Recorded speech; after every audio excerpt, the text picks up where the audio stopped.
भी कर लेते हैं। हाँ। आज के टाइम पे एक चीज बड़ी प्रॉब्लमेटिक है, पता है क्या? सो इसको कहते हैं गट माइक्रोबायोम। पेट के अंदर जितने कीटाणु होते हैं ना, वो कम हो रहे हैं। एक एक्सपेरिमेंट किया गया यूएसए में। पापा ये और आपका हैमर खा रहा है। एक एक्सपेरिमेंट यूएसए में किया गया। वो जिनका डाइजेशन बहुत ही खराब था ना, उनको एक कैप्सूल में एक्सक्रीटा, ह्यूमन एक्सक्रीटा डाल के खिला दिया गया। उसको पूप कैप्सूल बोलते हैं।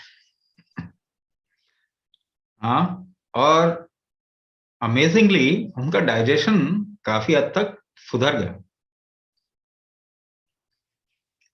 तब ये सोचने लगे कि ये क्या हालत हो गई है, मतलब हम लोग जो सोच रहे हैं क्या वो सही है?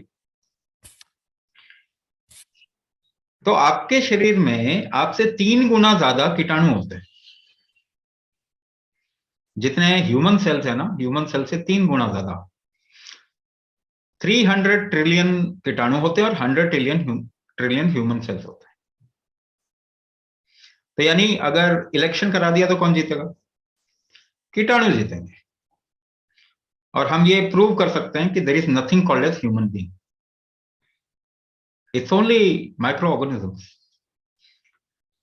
नाउ जो ये अननेचुरल कल्चर डेवलप हुआ, वेस्ट ने जो डेवलप किया, क्योंकि उनका फंडामेंटल्स ही है कि हमें हर चीज को सुधारना है, यानी प्रकृति ने जो बनाया वो गलत है।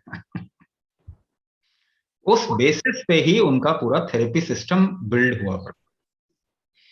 इसीलिए हर चीज अब आके आर्टिफिशियल होने लग गई। वरना हेल्थ का मतलब तो ह्यूमन सिस्टम को एनहांस करना होगा ना। पर हम क्या है, आर्टिफिशियल रिप्लेसमेंट कर रहे हैं, क्योंकि हम जान ही नहीं रहे कि ह्यूमन सिस्टम को कैसे एनहांस करें ना। ये जो चीज है गट माइक्रोबायोम डिफिकल्टी, ये उस समय से शुरू हो जाता है जिस समय से आप कोई भी चीज अपने शरीर में डालते हैं which is not your food. If you put anything in your body which is not your food, it destroys gut microbiome. It actually bombards your liver.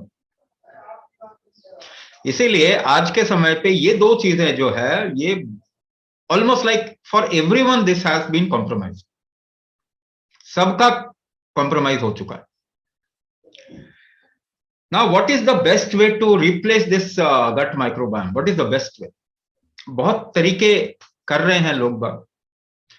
So there was an experiment been done in India, in certain parts of India. एक उसमें से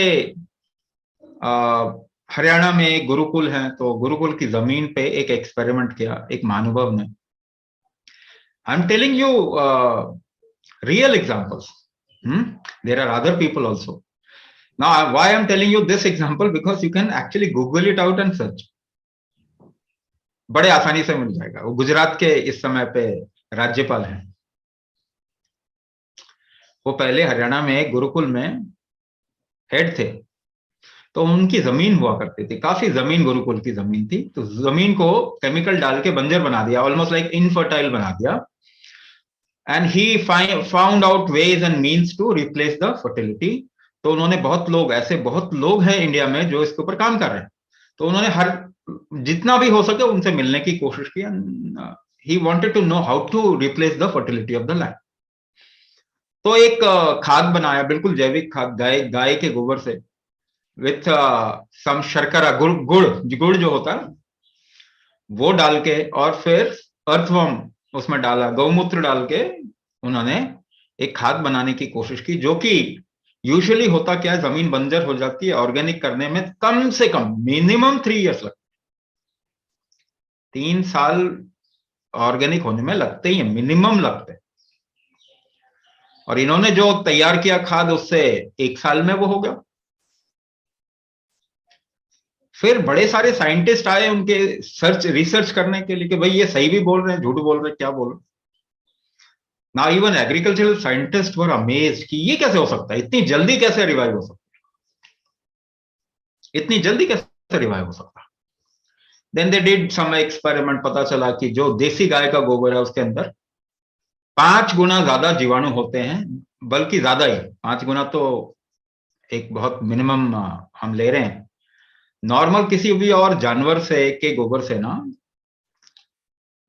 देसी गाय के गोबर में 5 times ज्यादा कीटाणु होते हैं पर स्क्वायर सेंटीमीटर, 5 गुना से भी ज्यादा है actually. And they found that कि जो माइक्रो ऑर्गेनिज्म अगर आप रिप्लेस कर दोगे ना मिट्टी का, तो फर्टाइल हो जाएगी, और केमिकल डाल के ये मर जाते हैं। यही ह्यूमन बॉडी के साथ में हो रहा है। हमारे पेट में जितने कीटाणु हैं जो कि हमारी मदद करते हैं, सिम्बायोटिक रिलेशनशिप है उनका हमारे साथ। जैसे कोई भी केमिकल आप डालते हो वो करोड़ों की तादाद में मर जाते हैं। अब डाइजेशन के लिए वो हमारी मदद करते हैं, इसीलिए डाइजेशन वीक हो रहा है।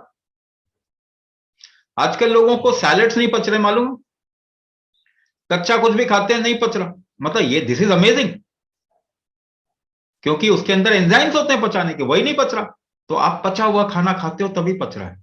यानी आज के टाइम पे हमारी हालत ये हो गई है कि only excreta which is like a digestive thing will get digested in our system.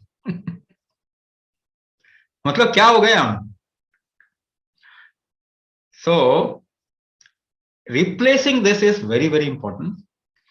And this arishta that we make, it also has a fermented factor with jaggery. Jaggery के साथ ferment किया जाता है कई जड़ी बूटियों को। So what I have found in this arishta is, if you take this arishta, man, this is a special formulation. It comes from a lineage of Adi Shankaracharya, Namboodiri परिवार। तो उन्होंने ये अब लोगों तक पहुंचाने के लिए मैंने उनको पुश किया, तो मैं उनसे कह रहा हूं कि आप बनाओ, मैं से लोगों तक पहुंचाता हूं। It is very important. Now this arishta is so wonderful कि अगर आप इसका सेवन करते हैं कुछ समय तक, तो एक तो ये आपका गट माइक्रोबायोम रिप्लेस कर देगा। The second thing is any kind of allergy, आपको जो एलर्जी होती है ना, एलर्जी का मतलब ये नॉन एक्सेप्टेंस ऑफ थिंग्स, आप एक्सेप्ट नहीं कर पा रहे कुछ चीजों को। तो अगर आप एक्सेप्ट नहीं कर पा रहे, यहां पर भी इस अरिष्ट का बहुत बड़ा रोल है। I use to suffer from urticaria at some point of time, मतलब बहुत पहले की बात बता रहा हूं, 25 साल पहले की बात बता रहा हूं। And with anti allergic, it was like my body was almost like destroyed. दिन भर सोते रहो एंटी एलर्जिक खाके, और कुछ नहीं, थोड़ी देर तक असर होता, वापस आ जाता। पूरी शरीर में शीत पित्त कहते हैं इसको। And the moment I took this arishta, 1 dose, it settled down. तो इसका एफिकेसी तो मुझे बहुत पहले से मालूम था, बट बीच में क्या है कि कनेक्शन टूट गया था, लीनिएज से कनेक्शन टूट गया था, तो वापस रीस्टैब्लिश हुआ। देन आई पुश्ड हिम कि भाई ये बनाओ। तो एलर्जीज में बहुत बड़ा काम करता है। बट क्या है कि इमीडिएटली तो सेटल हो जाए, but you have to take it for certain period of time. Usually Ayurveda में एक mandala is the minimum period where for what you should take, for what that time you should must take medicine. ये medicine word, I am very reluctant to use this medicine word. Medicine word is a very bad word. हम लोग के यहाँ पे medicine जैसा कुछ, और वैसे भी केमिकल्स को आप मेडिसिन बोलिए, नेचुरल प्रोड्यूस को हमेशा औषधि बोला जाता है। सो दीज आर औषधि। ये आपके ओजस को सद्य करे तो औषधि। तो any kind of allergy, it works wonderfully well. तीसरी चीज, we are our project is related with pain, neuromusculoskeletal issues is इसका रिजल्ट क्या है, इसको मतलब लोगों को तकलीफ क्या है? Pain happens due to inflammation. Majorly pain happens due to inflammation. और ये इन्फ्लेमेशन खत्म करता है। ये इसका बहुत बड़ा गुण है। लिवर में सूजन आज के टाइम पे सभी को है, even it goes to fatty liver also. Liver cirrhosis, liver का डैमेज, ये अरिस्ट लिवर के डैमेज को रिवर्स करता है। But to reverse the liver damage will have to take it for some time. 40 दिन का तो एक मिनिमम मंडला कहलाता है, but you must take it for at least 3 mandalas and it can go up to 6 mandalas. 40 days 40 days 40 days, 3 Mandla हो गया। जब भी कोई मेजर इशू आता है तो कम से कम 3 मंडल से लेके 6 मंडल तक हमारे को लेना पड़ता है चीजों। Inflammation very very important. आपके शरीर में दर्द, ये आपके शरीर के दर्दों को कम कर देगा। बाहर से नहीं, बाहर से we have an oil for that and it's a very very magical oil. अंदर से ये आपके इन्फ्लेमेशन को कम करेगा। Then people have problems of acidity, acid reflux, irritable bowel syndrome, uric acid issues. ये सारे के सारे इश्यूज को हमारा अरिस्ट हैंडल करता है। Any kind of digestive difficulty ये अरिस्ट हैंडल करता है। अच्छा, ये हार्मोनल इंबैलेंस को हैंडल करता है बहुत effectively. So women who are facing some kind of problem related to their menstrual cycle, रजस्वला फीमेल्स के लिए तो ये अमृत है। They can come out of their fertility related issues also through this arrest. तो जिनको फर्टिलिटी का इशू है, मेंस्ट्रुअल इशू है, उनके लिए ये बहुत बढ़िया काम का, बहुत अच्छा काम करता है। बट अगेन वंस अगेन आपको ये लेना पड़ेगा 3 मंडल, कम से कम 3। हाँ, 3 मंडल ये समझ लिए। छोटी मोटी चीजें तो 1 मंडल में ही खत्म होगा, 40 दिन में ही सेटल हो जाएगा। मगर एक पीरियड है, इस समय तक आपके अंदर कुछ बदलाव, मूलभूत फंडामेंटल चेंजेस आ जाते हैं। तो विमेन्स इशू कोई भी तरीके का, ठीक है,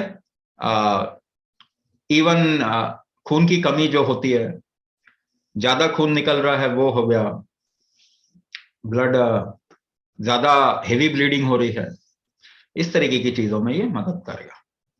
इन्फ्लेमेशन जब ये हेल्प करता है, जैसे मैंने कहा इन्फ्लेमेशन को खत्म करेगा, तो ये आपके आईज के प्रॉब्लम को खत्म करेगा। आंखें जो है ना, वो हमारे शरीर में हीट इंबैलेंस से सबसे पहले इंपैक्ट होता है। तो आई बीन और rather I had been a sports person, मैं तो स्पोर्ट्स में था। तो जब लॉन्ग जॉगिंग किया करते थे तो मुझे अपने अनुभव से मालूम है कि सबसे ज्यादा हीट जो है आंखों से निकलती है। आपके शरीर से इतनी हीट नहीं निकलती जितनी कि आंखों से निकलती है। तो हीट का इंपैक्ट, हीट चेंजेस का इंपैक्ट आंखों पे सबसे पहले असर करता है। हीट एस्पेक्ट आपके बॉडी में एक समान वायु है, उसके साथ में जुड़ा है। तो जिनका समान वायु कमजोर होगा उनकी आंखें बहुत जल्दी इंपैक्ट होती हैं और खराब होती है। उनके बैलेंस करना बहुत जरूरी है। द सेकेंड थिंग इज, आप देखेंगे कि पूरे पृथ्वी का जो टोटल हीट कंटेंट है वो बढ़ रहा है पिछले कुछ डेकेड्स में, है ना। हम क्या कहते हैं इसको, ग्लोबल वार्मिंग। और आप इसे कोरिलेट करो कि लोगों को चश्मे आज के टाइम पे बहुत ज्यादा बच्चों को लग रहे हैं। तो बाहर का हीट या अंदर का हीट, दोनों ही आंखों को सबसे पहले इंपैक्ट करता है। अच्छा, शरीर में इन्फ्लेमेशन है तो आंखों को इंपैक्ट होगा। शरीर का इन्फ्लेमेशन हीट क्रिएट करता है और वो आंखों को इंपैक्ट होगा ही, उससे आंखें खराब होंगी। तो आंखों को ठंडक चाहिए। तो शरीर के अंदर अगर इन्फ्लेमेशन कम होगा तो आंखों को आराम मिलता है। आई के इशू में मेंटल इश्यूज जिनको हैं वो हीट से इंपैक्ट होते हैं। जिनको बायपोलैरिटी है वो कभी एक तरीके का वो पर्सनालिटी शो करेंगे, कभी दूसरे तरीके का शो करेंगे। This fluctuation of personality is cause due to fluctuation of heat in their system. आपके शरीर में हीट बढ़ा होगा तो कॉन्स्टिपेशन आएगा। कॉन्स्टिपेशन अगर आपको रिलीव करना है तो आपके शरीर के अंदर का इन्फ्लेमेशन आपको कम करना पड़ेगा। अरिष्ट वहां काम करता है। तो ये फंडामेंटल तरीके से कॉन्स्टिपेशन खत्म करेगा। ये नहीं कि ऐसे कुछ आपने दवाई खा ली और निकाल दिया जबरदस्ती करके। नहीं नहीं नहीं नहीं, जो टेम्परेरी मैनेजमेंट के कॉन्सेप्ट से हमको निकलना पड़ेगा आज के टाइम पे। ये सारा टेम्परेरी मैनेज कर रहे हैं चीजों को, हम फंडामेंटल तो ठीक कर ही नहीं रहे अपनी लाइफ को। उसमें ये अरिष्ट बहुत काम आता है। यहां तक कि किसी भी कैंसर में ये अरिष्ट बहुत बढ़िया काम करता है। तो कैंसर के अगर मरीज ये अरिष्ट लेते हैं, but they will have to take it for long time, 6 महीने से लेके साल भर तक का उनको लेना पड़ेगा। असर तो पहले दिख जाएगा, मगर उनको 6 महीने से साल भर तक इसको कंटिन्यू करना पड़ेगा। We also have something for cancer also along with this arishta. वो कैंसर के लिए बहुत अच्छा काम करता है। तो अरिस्ट इन लेवल्स पे काम करेगा। इसके अलावा जैसे urinary difficulty, kidney related issues, उसमें यह अरिस्ट बहुत बढ़िया काम करता है। तो इसको बहुत सिंपल तरीके से लेना होता।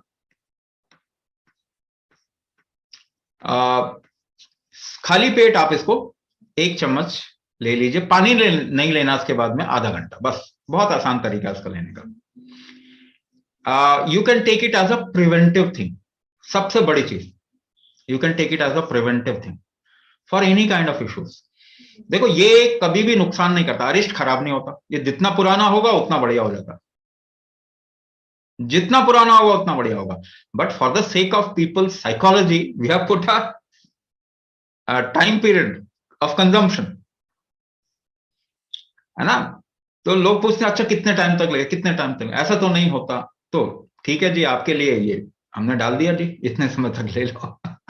ये खराब नहीं होता कभी भी। It is just managing people psychology which is the most difficult thing rather than managing anything else. कुछ भी मैनेज करने से सबसे डिफिकल्ट है लोगों की साइकोलॉजी को मैनेज करना, क्योंकि वो पहले ट्रेन कर दिया गया एक तरीके से। So you can take it as a preventive measures और क्यूरेटिव। प्रिवेंटिव के लिए भी अगर लेंगे ना, you can take it for a mandala, 40 दिन का एक कोर्स कर लें, एंड आफ्टर सम टाइम साल में आप 1 या 2 कोर्स कर सकते हैं, है ना। कम से कम 1 कोर्स तो करना ही चाहिए, मगर 2 कोर्स तक कर सकते हैं। एवरी 6 मंथ 1 कोर्स, तो 2 कोर्स कर लीजिए साल में। आप देखेंगे many things will improve in your system. But एक बात आपको हमेशा ध्यान रखना है कि anything from outside is supportive. आपके शरीर को उसका स्ट्रेंथ वापस करना, 3 चीजें हमारे शरीर को वापस करना, इसका स्ट्रेंथ, इसका बैलेंस और इसका रिदम, ये प्राइमरी है। इसीलिए humanity needs kumbhaka at this point of time, है ना। Humanity needs kumbhaka at this point of time, and apart from that these kind of products which are natural और जो कभी नुकसान नहीं कर सकते। Yes, kids can also take it, बच्चे भी ले सकते हैं, इसका कोई नुकसान नहीं है, बच्चे भी ले सकते हैं, right. So that is all about अरिष्ट। Any contraindications? नहीं, नो कॉन्ट्राइंडिकेशन। आप ये देख लीजिए, ये कभी भी लिया जा सकता है, किसी और मेडिसिन के साथ भी लिया जा सकता है, Ayurvedic, allopathic. It doesn't react with anything, क्योंकि ये ना फर्मेंटेड चीज है। फर्मेंटेड चीज यूजुअली रिएक्ट नहीं करती है ना। ये किसी और चीज के साथ में रिएक्ट नहीं करती है, और क्वांटिटी भी इसकी बहुत कम होती है, इट्स जस्ट 1 स्पून। तो किसी और चीज के साथ में मतलब ये रिएक्ट नहीं करेगा और कॉन्ट्राइंडिकेटेड नहीं है, किसी तरीके से कॉन्ट्राइंडिकेटेड नहीं है। Even lactating mother can take it, kids can take it, तो ये कॉन्ट्राइंडिकेशन इसमें है नहीं। But if you it is basically the psychology which stops person to take it. तो वो आप मैनेज करो, but it is not against anything. Swami ji, एक अरिश से रिलेटेड आपने जो बोला है कैंसर के लिए, हाँ, तो जैसे स्टेम सेल में वो क्लेम करते हैं कि ठीक होता है कैंसर उससे, लेकिन वो बेसिकली वो कैंसर सेल को, मतलब नए सेल को बनाने में हेल्प करता है, स्टेम सेल थेरेपी।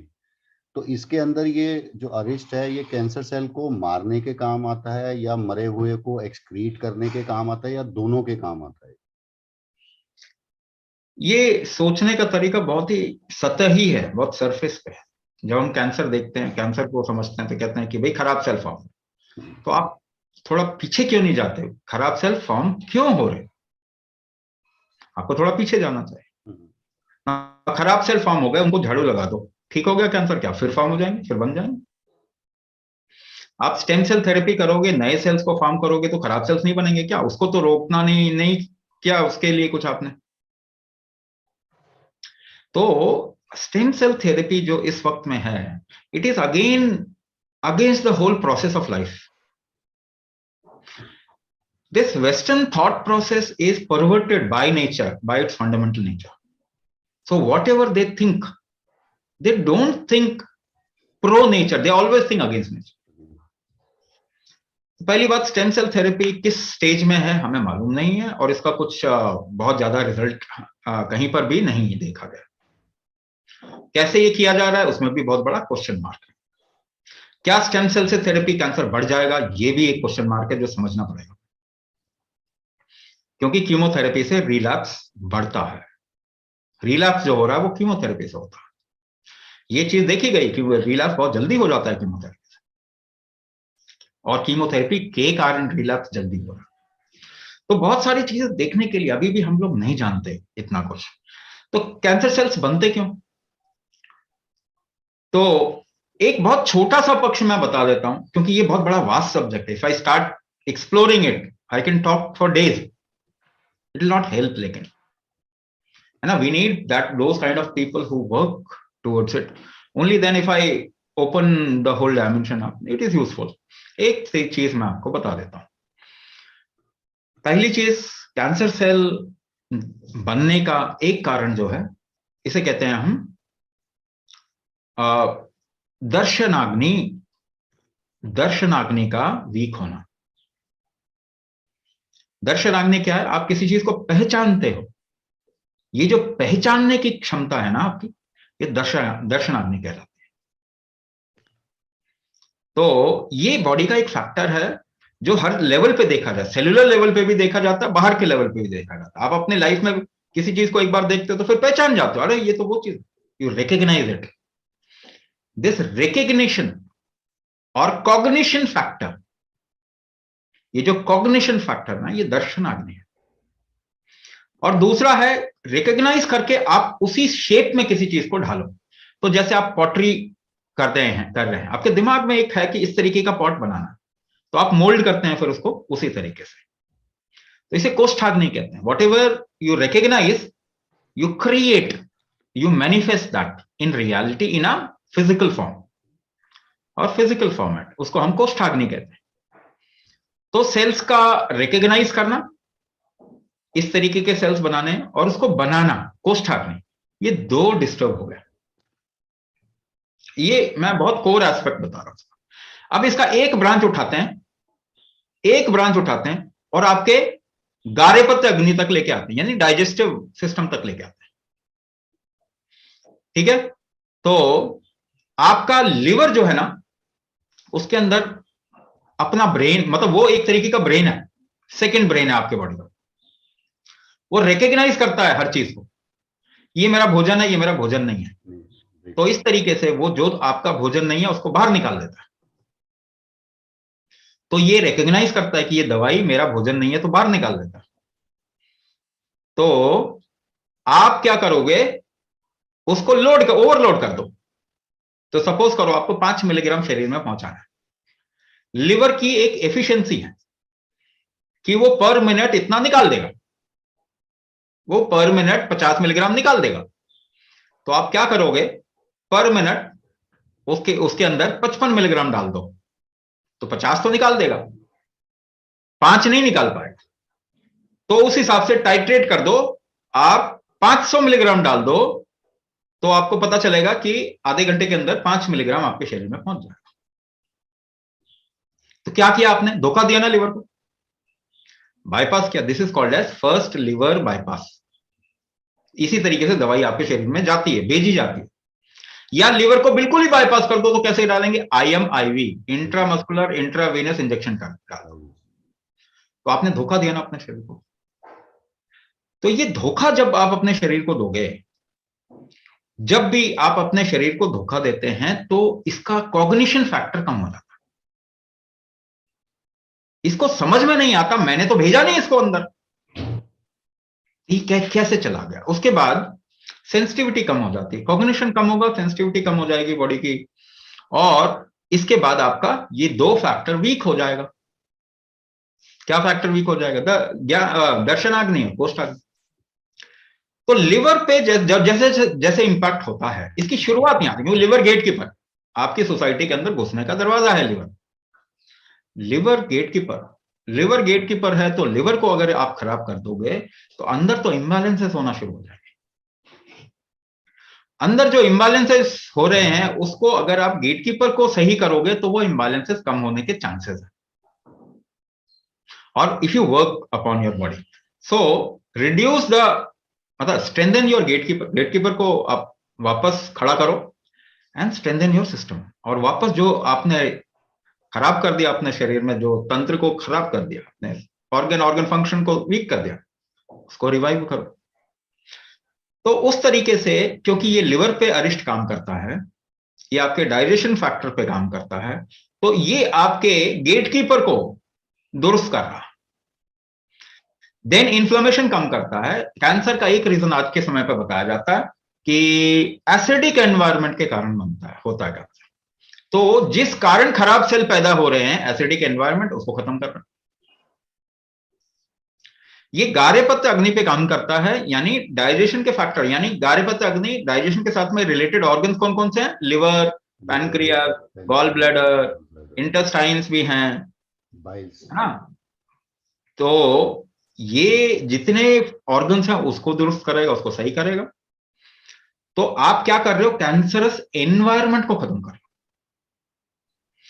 दूसरी चीज, कैंसर सेल बाहर, खराब सेल्स बाहर कैसे निकलती है, खराब चीज बाहर कैसे निकलती है? जब आपका एक्सक्रीटरी फैक्टर या डिटॉक्स फैक्टर अच्छा हो, तो वो डिटॉक्स फैक्टर को भी अच्छा करेगा, तो खराब सेल्स निकालने में भी मदद करता है।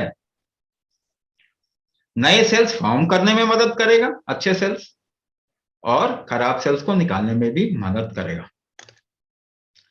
बट हमारे को सिस्टम को रिवाइव करना इसके साथ साथ में बहुत जरूरी है। तो उस तरीके से ये कैंसर को हैंडल करता है। अरिस्ट हॉट वाटर, नहीं, मैंने बताया arishta should not be taken with any kind of water.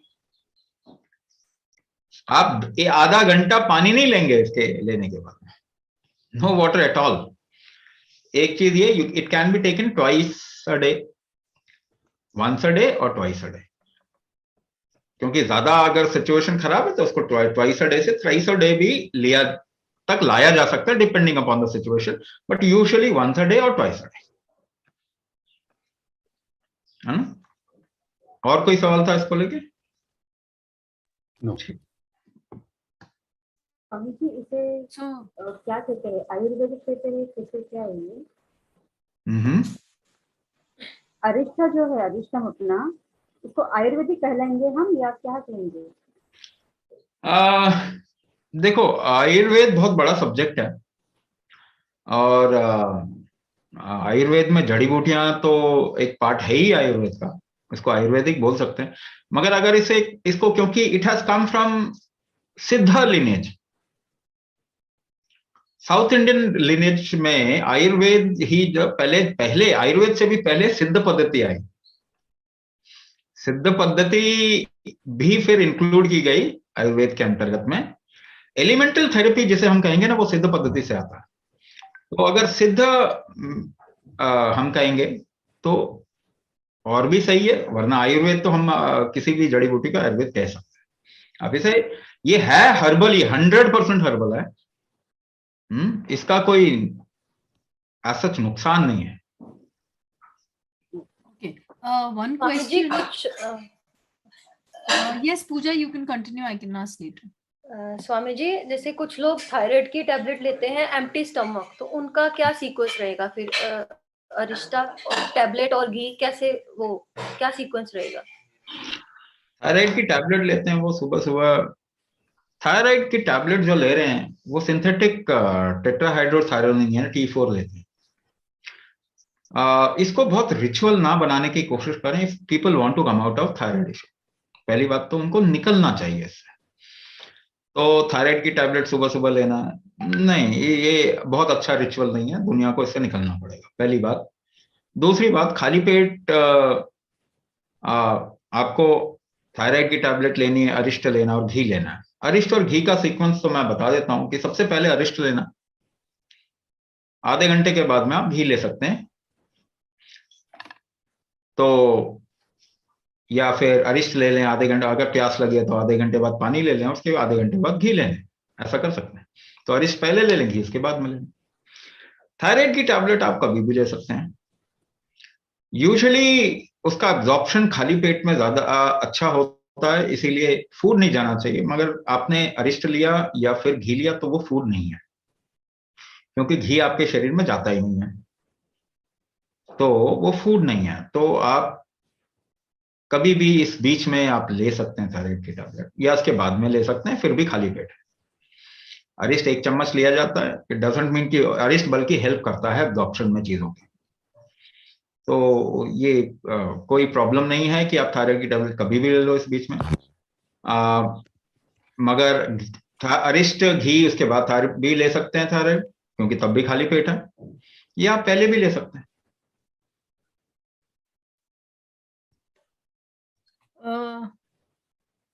Any other question from the team members? Okay, Swamiji, I think we are done with the Arisht questions. Eye drop का थोड़ा अगर explain कर देंगे तो हम लोग। Now, eye drop जो है, okay. Now I am just touching upon a certain aspect of life which we used to consider in this culture a lot, but now because of the way we are going through exploring life, almost like people have resorted to unintelligent way of reaching out to exploring life.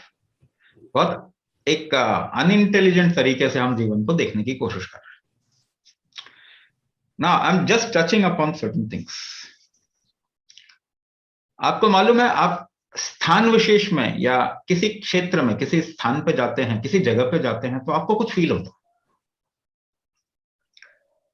आप किसी इंसान के पास भी जाते हैं, इंसान के सानिध्य में रहते हैं, तो आपको अलग अलग फीलिंग होती है, आपका एक्सपीरियंस अलग अलग होता है। एक इंसान के साथ में एक एक्सपीरियंस होगा, दूसरे के साथ में दूसरे तरीके का एक्सपीरियंस होगा। और फीमेल्स को मालूम है इस बात का, because they are very sensitive towards it, कि if a male is sexually aroused, female can sense it. उनको सेंस हो जाता है, उनके आसपास से ही सेंस हो जाता है।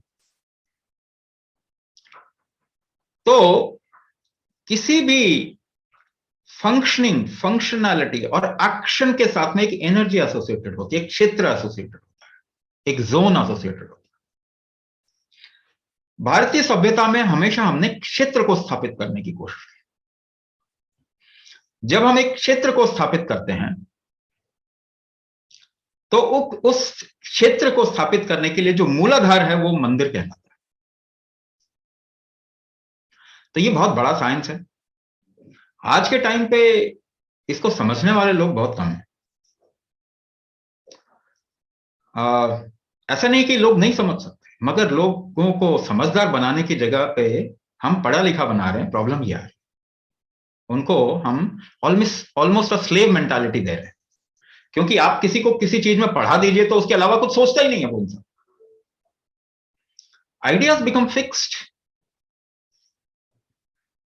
Now there are always a methodology to ignite certain energy aspect related to an organ or functioning in your body. आपके शरीर में एक ऑर्गन है, वो काम कर रहा है, उसके साथ में एक ऊर्जा एसोसिएटेड, एक एनर्जी एसोसिएटेड है। तो अगर वो क्षेत्र हम स्थापित कर दें और आप उस क्षेत्र में चले जाएं तो वो ऑर्गन रिवाइव कर जाएगा, क्योंकि उसकी एनर्जी मिल गई उसको।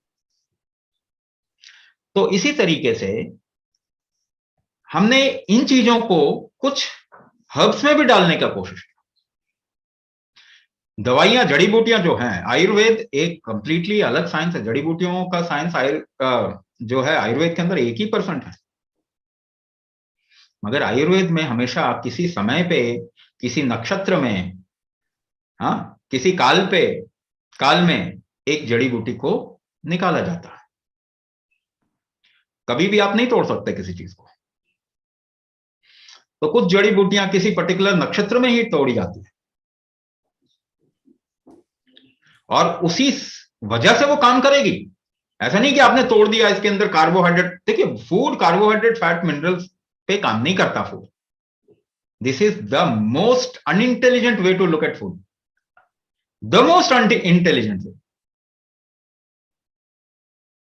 फूड आपकी इच्छा पे काम करता है। फूड जो है उसको बनाने का तरीका क्या है? टेस्ट क्रिएट करना नहीं, स्मेल क्रिएट करना। If you can create a particular smell, that food will get consumed or assimilated in your body very easily. आजकल क्या कहते हैं, डेफिशिएंसीज हो रही है ना विटामिन की बहुत लोगों में। 100 साल पहले तो नहीं थी, आज तो सारे विटामिन खा रहे हैं, पता नहीं क्या क्या खा रहे हैं, तब भी डेफिशिएंसी हो रही है। 100 साल पहले किसी को कोई डेफिशिएंसी नहीं थी। सो क्योंकि हम फूड को समझ नहीं पा रहे। So it is about creating smell. एक काम करिए, आप एक्सपेरिमेंट करके देखिए। गैस बनती है जिन लोगों को ना, गाय के गोबर के उपले में पका हुआ भोजन खा लीजिए एक दिन, गैस नहीं बनेगी उसमें। करके देखो ना, तब पता चलेगा। फिर कहेंगे कि ये तो गलत चीज है, धुआं करता है। अरे धुआं की बात नहीं, वही धुआं आपके शरीर में मेडिसिन का काम कर रहा है। पर वो लाएंगे कहां से? हाँ, वो अलग बात है। फिर कुछ सवाल ये आता है कि हमने अपने सिविलाइजेशन को बदला इस तरीके से। जहां चाहा वहां रहा, मिल जाएगा। अगर आप, मैं तो एक्सपेरिमेंट करने बोल रहा हूं ना, मैं तो आपको ये नहीं कह रहा कि आप दिन भर उसी का भोजन करिए, मगर मैं आपको सिर्फ बता रहा हूं कि क्या रीजन था कि हमारे देश में गाय के उपले को हमने इस्तेमाल किया। और पुराने लोग आज भी समझते हैं। मैं एक जगह गया हुआ था गाड़ी की सर्विस कराने के लिए, वहां पे एक छोटा सा रेस्टोरेंट जैसा, तो वहां पे एक लेडी बैठी हुई और वो आपस में बात कर रही है और मैं वहां बैठा हुआ, मैं उनकी बात सुन रहा था। तो बात कर रही थी, तो गैस बहुत बन रही थी हफ्ते भर से। फिर मैं गाय का उपला लेके आई एक जगह से खरीद के, और फिर कल रात को मैंने उस पर खाना बना के खाया, उस पर रोटी बना के खाई है, तब जाके आज मेरी स्थिति अच्छी है। ये लोग समझदार लोग हैं। आप कर सकते हैं अपना इलाज, नहीं कर सकते आप तो डॉक्टर के पास भागेंगे और डॉक्टर ने आपका सत्यानाश कर देना। उसको भी नहीं मालूम कुछ, वो भी कहीं से पढ़ के आ रहा है, वो अपना ज्ञान वहां पे डालने की कोशिश कर रहा है। वो सोच रहा है कि जहां से पढ़ के आ रहा है बहुत अच्छा कर रहा है, पर वो तो पूरे के पूरे बहुत बड़े कॉन्स्पिरेसी का पार्ट हो गया। ये लोग समझदार हैं। आप सोचो, देखो कैसे इलाज किया उसने अपना। और ये चीज मैंने अपने ऊपर एक्सपेरिमेंट किया हुआ है, तब मैं जाके आपको बता रहा हूं। तो कहने का मतलब ये कि बहुत सारी ऐसी चीजें हैं इसके बारे में हमें बिल्कुल भी नहीं मालूम। कार्बोहाइड्रेट, फैट, प्रोटीन, इससे कुछ नहीं होने वाला। तो कुछ दवाइयां बनाई जाती हैं इस तरीके से कि उस पे एक ऊर्जा का प्रभाव डाला जाता है, एक एनर्जी का प्रभाव डाला जाता है। और किसी क्षेत्र में अगर वो बनती हैं तो उसमें अपने आप ही उस ऊर्जा का प्रभाव डालता है और वो उस ऑर्गन को इंपैक्ट करती है।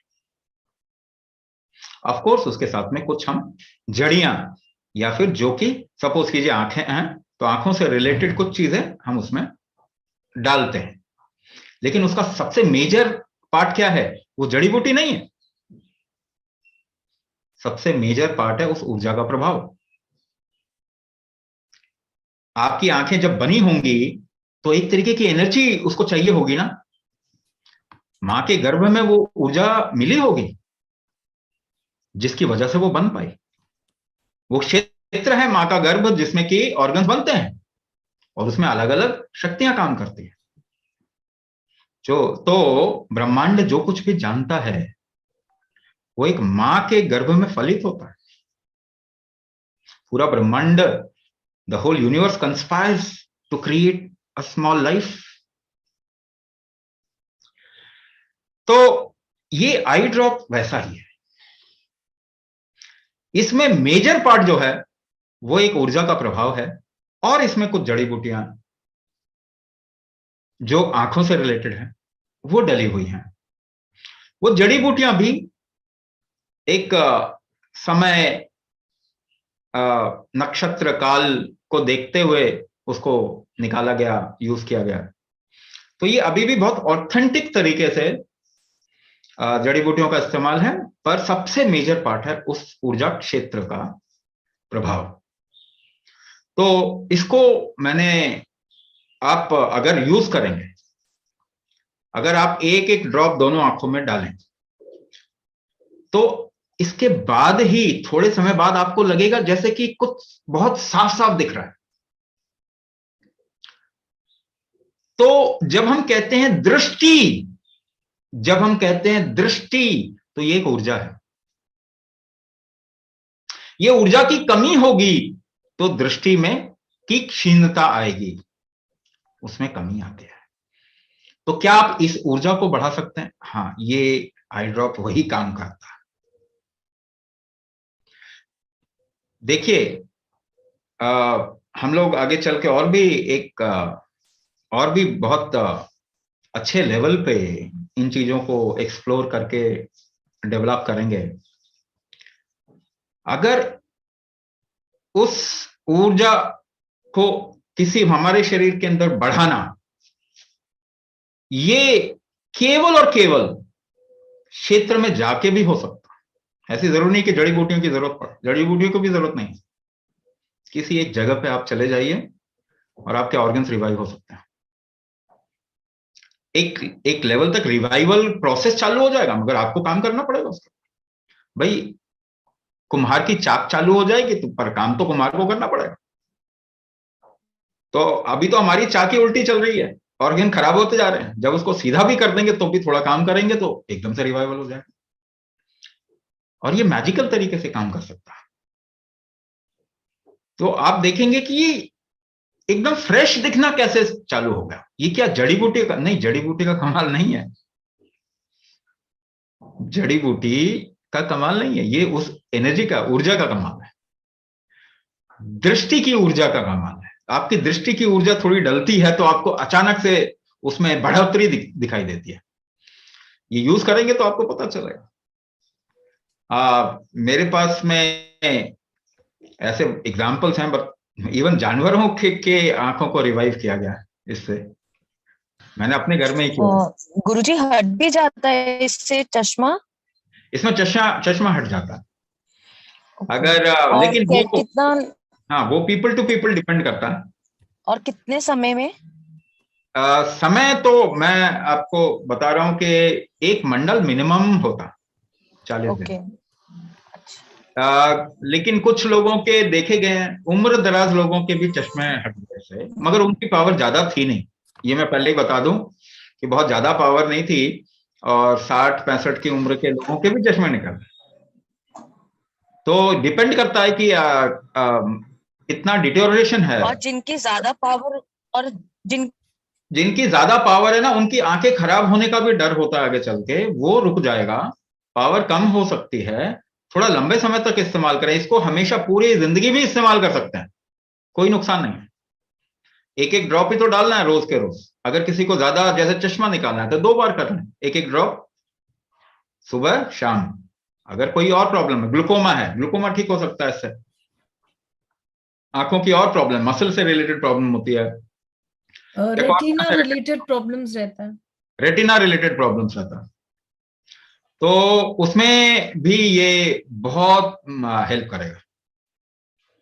और एक चीज है, अभी हमने एक पार्टिसिपेंट का वीडियो शालिनी ने लिया है by the name of Milan, तो उनका ऑप्थेल्मोलॉजी माइग्रेन है, तो can we suggest him the eye drop? Yes of course, वो आई प्रेशर के बारे में बात हो रही है। ऑप्थेल्मोलॉजिक माइग्रेन क्या होता है, प्रेशर वेरी करता है, एक आंख में ज्यादा एक आंख में कम हो गया, तो उस हिसाब से सिर में दर्द फील होता है। तो उसके लिए हेल्प करेगा, बिल्कुल आई प्रेशर को मेंटेन करने में हेल्प करेगा।